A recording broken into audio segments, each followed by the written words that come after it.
propose de faire passer un micro si des personnes ont des questions. Je vais inviter Jacqueline et Patrice à nous rejoindre. Donc première question, Patrice, on a un peu quand même du mal à comprendre. Cette question de l'accélération, ça veut dire quand même qu'on dégage aujourd'hui trop de carbone. Donc c'est quand même une incidence humaine. Pendant une dizaine d'années, il y a eu un débat entre ce qu'on appelait les réchauffistes et les anti-réchauffistes. Ceux qui considèrent que le CO2 est à l'origine du réchauffement et ceux qui considéraient que ça n'avait aucun rapport avec le réchauffement. Bon.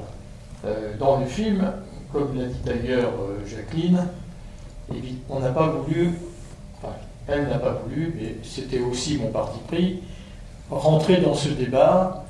D'ailleurs, les réchauffistes et les anti-réchauffistes, souvent, étaient par derrière les mêmes personnes qui, en réalité, étaient, pour des raisons personnelles ou structurelles, alliées pour qu'on ne pose pas les vrais problèmes.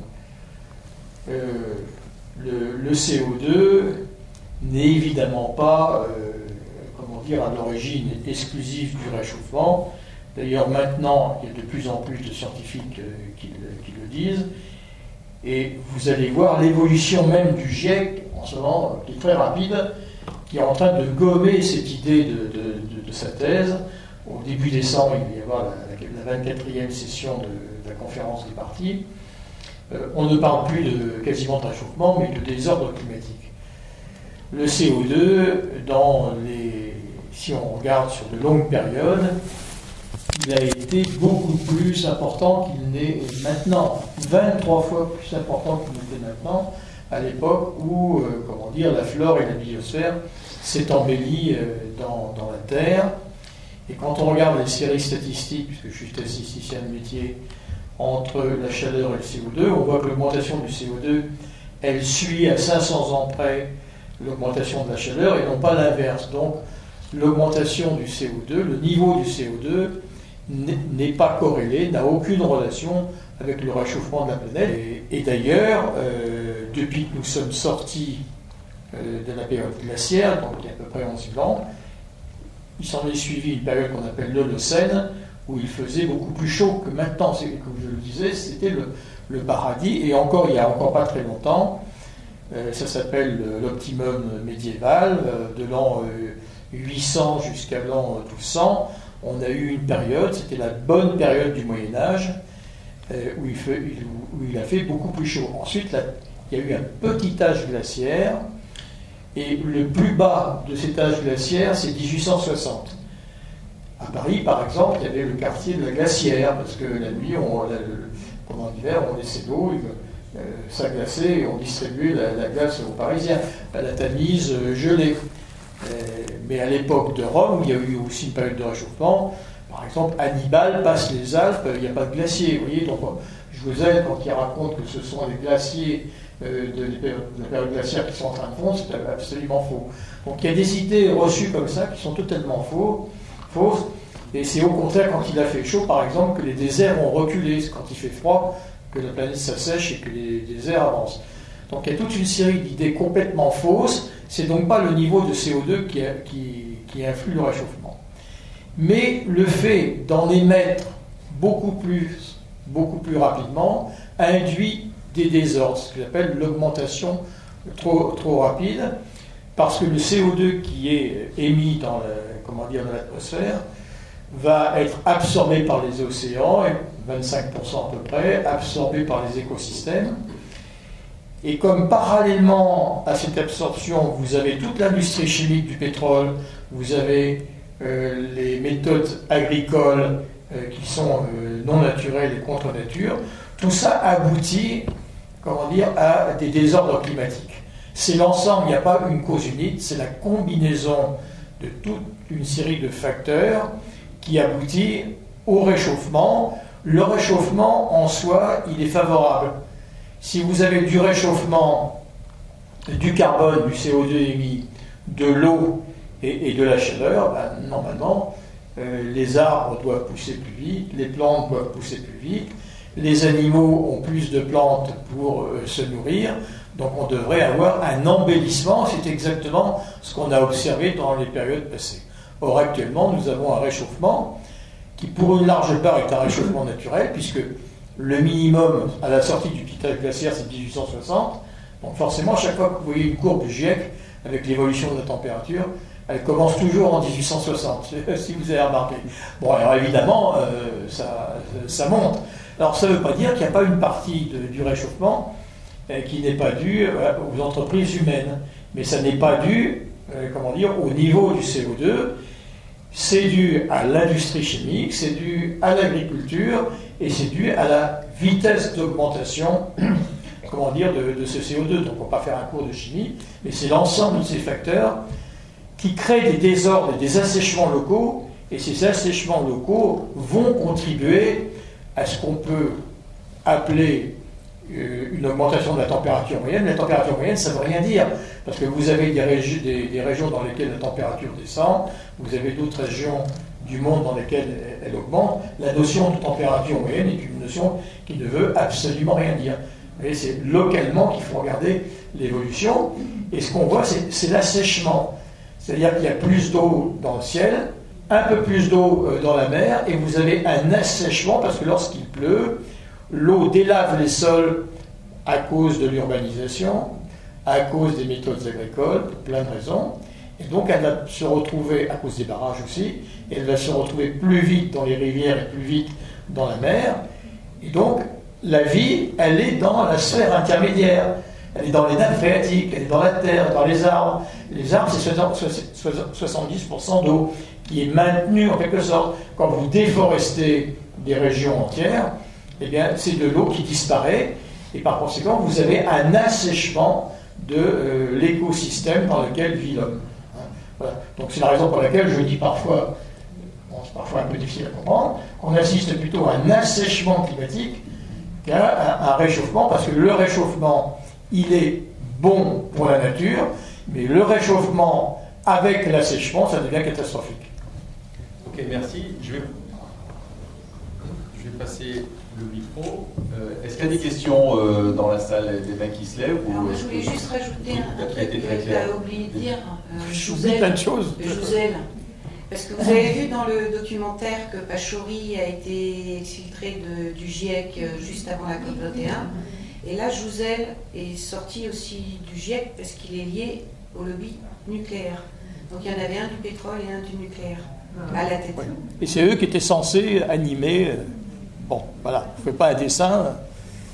Et donc, au final, on a bien compris que le rapport de synthèse ne reflète pas ce que les 3500 scientifiques ont conclu en étant interrogés chacun de leur côté, etc. Mais la finalité, parce qu'on n'arrête pas quand même de nous en rabattre les oreilles du réchauffement climatique, etc. Donc maintenant, c'est acquis, c'est acté. Ah, mais maintenant, jusqu'à la fin de l'année, on va en entendre parler que ça. Mais, donc, la finalité, Patrice, derrière ça, c'est une finalité industrielle?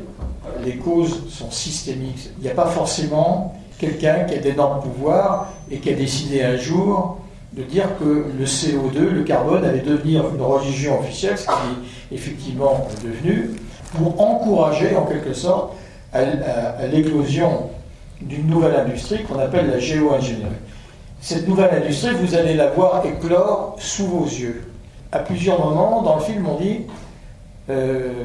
le GIEC, l'ONU, vers la fin 2018, va se tourner vers les États et vers les concitoyens pour leur dire les États n'ont pas pris leurs responsabilités et par conséquent, il est trop tard, il faut prendre des mesures de génie industriel intensif pour procéder à des retraits massifs de carbone dans l'atmosphère.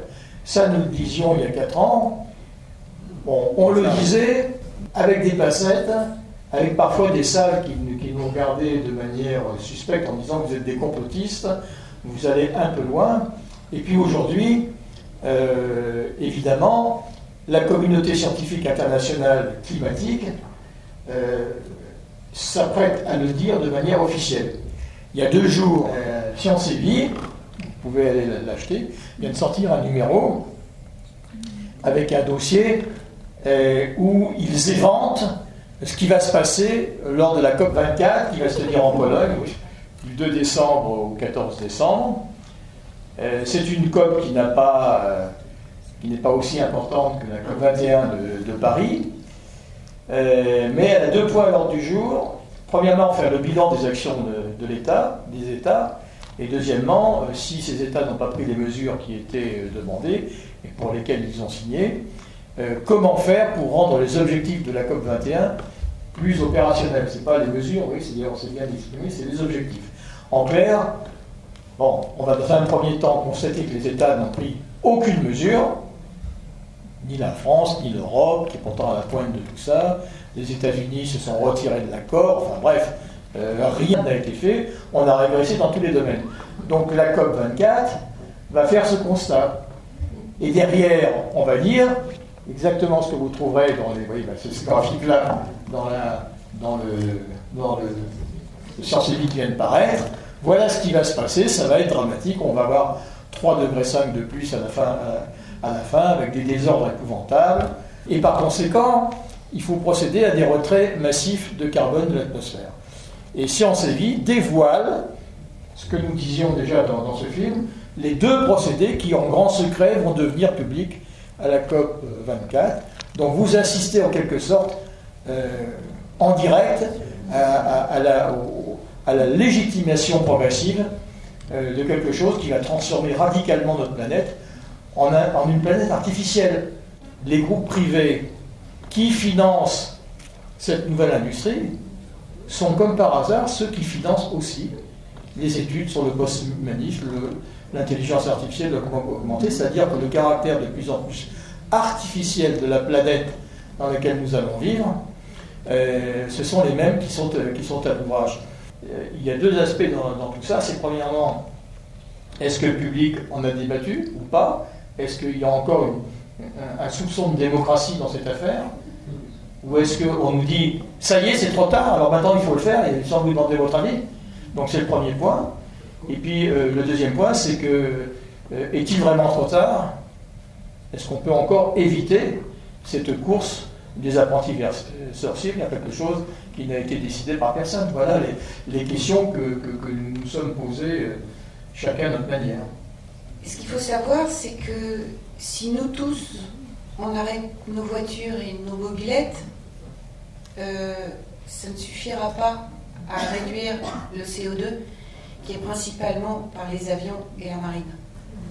Et qui ne sont pas dans les accords. Et qui ne sont pas dans les accords. Donc on s'en prend beaucoup aux citoyens, qu'on appelle le public, moi je préfère dire les citoyens, et je crois que c'est pour ça qu'on vous prend un parti en fait, parce que je pense qu'il faut informer les gens. Nous, tout seuls, on ne peut rien faire, on constate, et ce qui est important, c'est que les gens se posent les bonnes questions. Est-ce qu'on veut ça pour les générations futures? Donc, merci à toi. Je vais vous passer le micro. Il y a des mains, il y a des questions dans la salle, oui. J'avais une petite question. Alors, merci déjà pour cette présentation très intéressante. Cependant, je trouve qu'il y a une petite carence sur certains aspects qui commencent à être très documentés aujourd'hui, à savoir les fameux filaments. C'est assez impressionnant. Et alors, je ne sais pas si vous le savez, mais il y a un certain nombre d'experts, de scientifiques qui ont fait des prélèvements de ces fameux filaments, qui ont fait des constats de l'huissier, emmenés en laboratoire indépendant. Ces rapports sont disponibles vers un site qui s'appelle analytica.fr, qui référence et qui documente très précisément toutes ces analyses. Je voulais avoir votre avis sur la composition de ces... Est-ce que vous avez eu connaissance de ces résultats? Quel est votre avis? Ça, c'était plus le boulot des associations, en fait, style la CETICA, Ciel Voilé, et tout ça. Ils donnent toutes les précisions là-dessus. Moi, le documentaire, ce que je voulais faire, c'était parler au plus grand nombre pour montrer qu'il y avait un truc qui n'était pas clair là-dedans. et qu'il fallait commencer à s'intéresser au sujet. Mais c'est vrai que ce sont des perturbateurs endocriniens et plein de produits chimiques qui n'ont rien à faire dans le ciel. Exactement. Un certain nombre de métaux lourds assez impressionnants. Métaux lourds, oui. Et ce qui est, on parle, j'ai bien saisi la relation CO2 très intéressante, cette approche. Cependant, l'influence de tous ces micropolluants qui tombent quotidiennement sur nos maisons, ça tombe dans les VMC des habitations, ça tombe sur le potager bio que nous cultivons. Et pour être tout à fait franc, j'ai découvert l'étendue du problème après l'interview qui m'a été donnée. Je n'étais pas du tout branché là-dessus et quand je répondais aux questions, mon souci c'était surtout de ne pas être mis dans le camp des dits complotistes, et puis on voulait aussi être entendu. Et on s'est dit, si on prend parti, si on se range dans le camp des complotistes, eh bien, plus personne ne nous écoutera, et ça va être très difficile, donc on a été très prudent. La conférence des parties, donc l'organisation de l'ONU, qu'on appelle IPCC ou GIEC, réunit les États. Mais comme vous le voyez, les États s'avèrent régulièrement impuissants à prendre les mesures qui leur sont proposées. Alors, il y a des analystes, des sociologues, des philosophes, des politologues qui aujourd'hui pensent que les organisations internationales comme le GIEC, qui s'appuient et qui ont le concours d'entreprises privées qui, elles, dépassent le cadre des États, en fait, ne s'adressent aux États que pour faire constater aux citoyens l'impuissance des États et imposer une espèce de gouvernement mondial du climat. C'est une question qu'on peut se poser de manière légitime. Le CO2 n'a pas de frontières. On voit très bien que cette thèse, qui aujourd'hui est de plus en plus combattue scientifiquement, de l'exclusivité du CO2 dans le réchauffement climatique, on voit bien qu'elle n'a pas d'autre but, et qu'en tout cas, elle conduit à légitimer la géo-ingénierie. Vous allez en faire le constat, mais les experts de l'ONU, qui travaillent plus ou moins en secret, sont arrivés à la conclusion que cette technique d'ensemencement de l'atmosphère et des nuages, mais en fait, vous avez un voile de gaz qui est omniprésent et qui explique cette idée d'obscurcissement planétaire. Mais ce qu'il faut comprendre, c'est que cet obscurcissement, parce que ces gaz se diluent, crée ce voile qui n'a pas de frontières, et par conséquent, vous avez un déficit de photosynthèse dans l'agriculture. Les arbres et les plantes poussent moins. Vous avez entendu le médecin qui dit il faut de la vitamine D parce que nous avons un déficit, alors que nous sommes au soleil. Parce qu'en réalité, il y a ce voile permanent. Même si nous ne le voyons pas, nous avons l'impression que le ciel est bleu, mais il n'est plus bleu comme il l'était il y a 20, 30 ou 40 ans. Or, les experts du GIEC sont en train de se rendre compte que ce système d'ensemencement ne fonctionne pas bien. Donc, ils vont se rabattre vers deux autres techniques: disperser des gaz à partir du soufre dans l'atmosphère. C'est extrêmement dangereux, à partir du 8 sondes réparties à 30 km d'altitude, je ne détaille pas. Procédé extrêmement dangereux qui est déjà dénoncé, et lors de la COP24, vous allez voir arriver cette idée qu'il faut déverser dans la mer des ions magnésium, sodium ou autres, parce que en rendant les océans moins acides, on descend le seuil à partir duquel on peut absorber plus de CO2. Et donc le projet qui va sortir en décembre, vous allez voir, nous l'annoncerons à l'avance, c'est déverser 1000 milliards de tonnes d'olivine ou de chaux dans les océans. Et pour le faire, il faut avoir une flotte navale qui est au moins égale à celle dont la Terre dispose à l'heure actuelle. Donc on s'oriente vers, réellement un fonctionnement artificiel du climat, et ça va avoir des conséquences extrêmement désastreuses, parce que comme on le dit à plusieurs reprises dans le film, à chaque fois que vous intervenez de manière artificielle, vous avez des dégâts collatéraux qu'il va falloir compenser par d'autres systèmes, et c'est une suite sans fin, évidemment. Mais si on part des faits dès le début, comme toute la propagande internationale essaie de nous y conduire, alors effectivement, c'est pas la peine de continuer. Moi, je me pose des questions.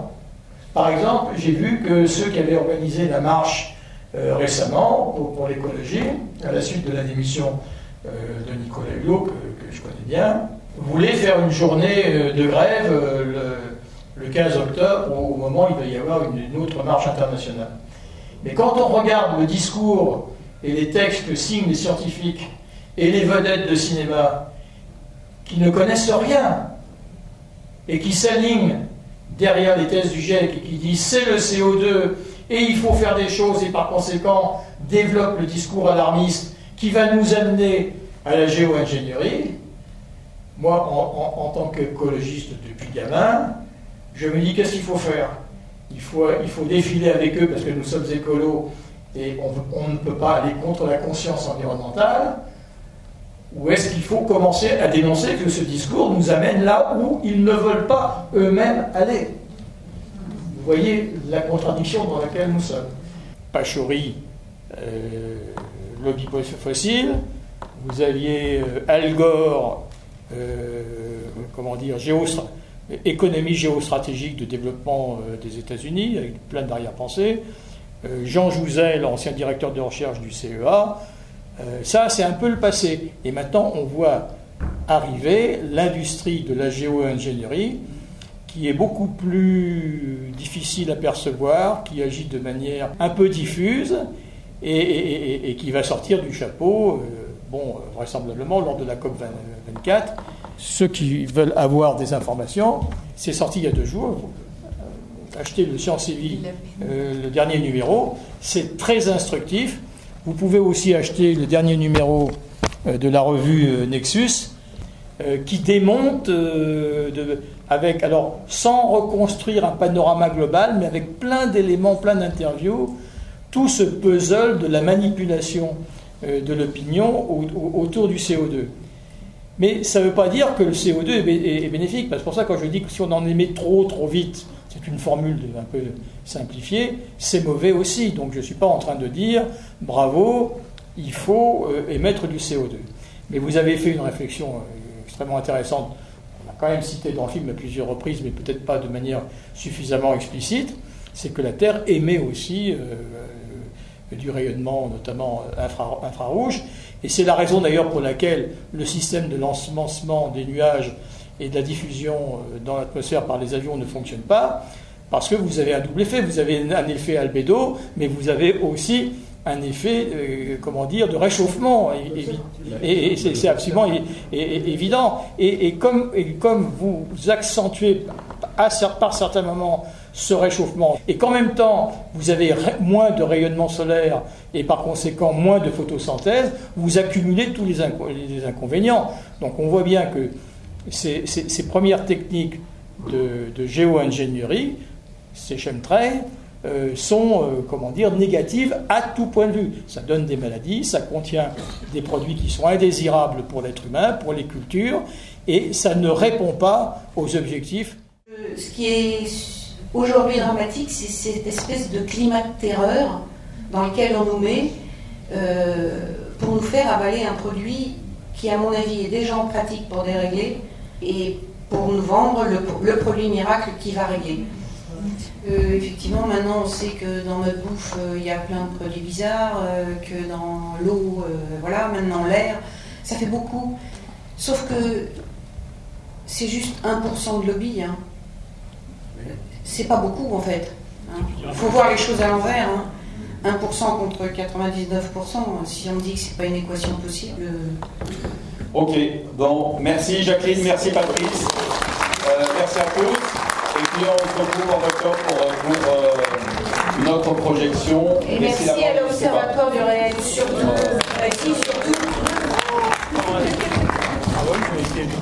Voilà, donc je suis surprise.